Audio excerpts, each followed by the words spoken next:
Hello everyone welcome back to my channel Randhone Bandhon. आमी रिया आज के आपनादेर जोन्नो निये एलाम माछेर एकटा बेश नतूनत्व धरनेर रेसिपि। आशा करी आपनादेर भीषण भालो लागबे। एक बाटी दूध दिए और माछ दिए जे कत सुंदर एकटा रेसिपि होते पारे सेटा आपनारा एई भिडियोटा देखलेई बुझते पारबेन। गरम भातेर साथे एई धरनेर रेसिपि खेते दुर्दान्त लागबे। और जदि एई रेसिपिटाके आपनादेर भालो लागे ताहले अवश्यई एकटा सबस्क्राइब करे राखबेन रंधने बंधन चैनलटिके और पाशेर बेल आइकनटाके हिट करे देबेन। तो चलुन शुरू करा जाक एई रेसिपिटा और अवश्यई लाइक करे देबेन जदि भालो लागे। प्रचुर प्रचुर शेयर करबेन आपनादेर फ्रेंड्स एंड फैमिलिर संगे। तो आमी एखाने एई रकम माछटाके परिष्कार करे धुए निये नियेछि। एखाने आमार कातला माछ रयेछे। तो आपनारा चाइले एटा रुई माछ दिएও करते पारेन, कोनो असुविधा होबे ना। तो आमी एखाने प्रथमे माछटाके एकटू नुन और हलुद दिए माखिए निচ্ছি। माछगुलोके आमार माखानो हये गेछे। एबार एटा सर्षेर तेल दिएई आमी किन्तु रान्नाटा करब। तो सर्षेर तेल दिए दिलाम कड़ाइये माछगुलोके फ्राई करे नेবার জন্য। तो माछगुलो खूब भालो करे फ्राई करे नेब, एकटू लाल लाल करेई भाजबो माछगुलो। এই সময় একটা পেস্ট আমি তৈরি করে নিচ্ছি। तो एर मध्य दिए दिচ্ছি আমি ৬-৭টার মতন কাজু আর দিয়ে দিচ্ছি ৪-৫টার মতন আমন্ড আর দিচ্ছি এখানে ওই এক বাটি দুধ। দুধটা আপনারা একটু পরিমাণ অনুযায়ী দেবেন, আপনাদের যতটা মাছ থাকবে সেই অনুযায়ী দেবেন। তো এই যে পেস্ট তৈরি হয়ে গেল আর এদিকে মাছগুলো ভাজা অনেকটাই হয়ে গেছে, একটা পিঠ আর অপর পিঠটা ভাজার জন্য উল্টে দিলাম সবগুলোকেই।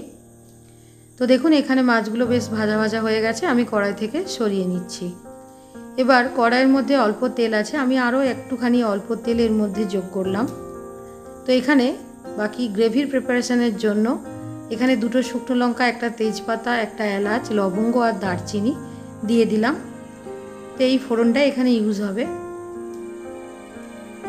এটা যখন একটু শুকনো মানে ভাজা ভাজা গন্ধ উঠবে তার এর মধ্যে দিয়ে দিতে হবে আদা বাটা। এখানে 2 চামচ, বড় চামচের 2 চামচ আমি আদা বাটা দিলাম। তারপর এখানে দিয়ে দিচ্ছি টক দই, এটাও 2 চামচের মতন টক দই এর মধ্যে দিয়ে দিলাম। এবার খুব ভালো করে টক দই বাকি সমস্ত মশলা একসঙ্গে মিশিয়ে নেব। তো এই সময় দিয়ে দিচ্ছি অল্প পরিমাণে নুন, কারণ নুনটা একটু দেখে দেবেন, মাছ ভাজার সময় সেখানেও নুন আছে। এখানে 1 চামচ জিরে গুঁড়ো দিয়ে দিলাম, 1 চামচ ধনে গুঁড়ো দিলাম, হাফ টিস্পুনের মতন ধনে গুঁড়ো দিলাম আর দিয়ে দিচ্ছি অল্প একটুখানি লঙ্কার গুঁড়ো আর দিচ্ছি একটুখানি চিনি। এখানে চিনিটা দিলে একটু ভালো লাগবে, টক ঝাল মিষ্টির একটা ব্যালেন্সটা ঠিক হবে।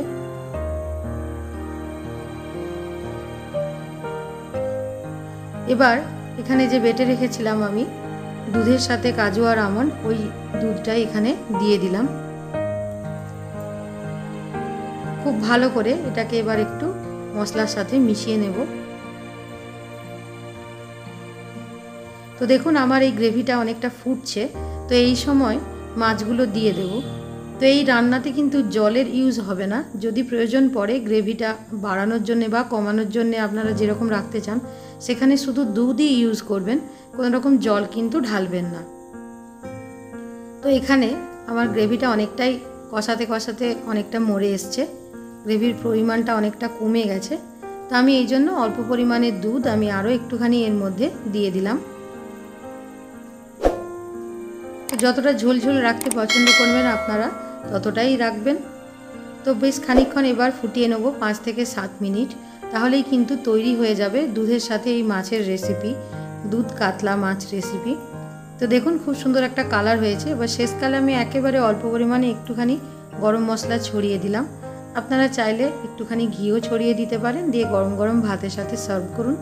দুর্দান্ত লাগবে খেতে, রেসিপিটা একটু অন্য ধরনের, খেতে কিন্তু দুর্দান্ত লাগবে। আবার আপনাদের সাথে দেখা হবে পরবর্তী কোনো ভিডিওতে। ততক্ষণ ভালো থাকবেন, সুস্থ থাকবেন, ধন্যবাদ।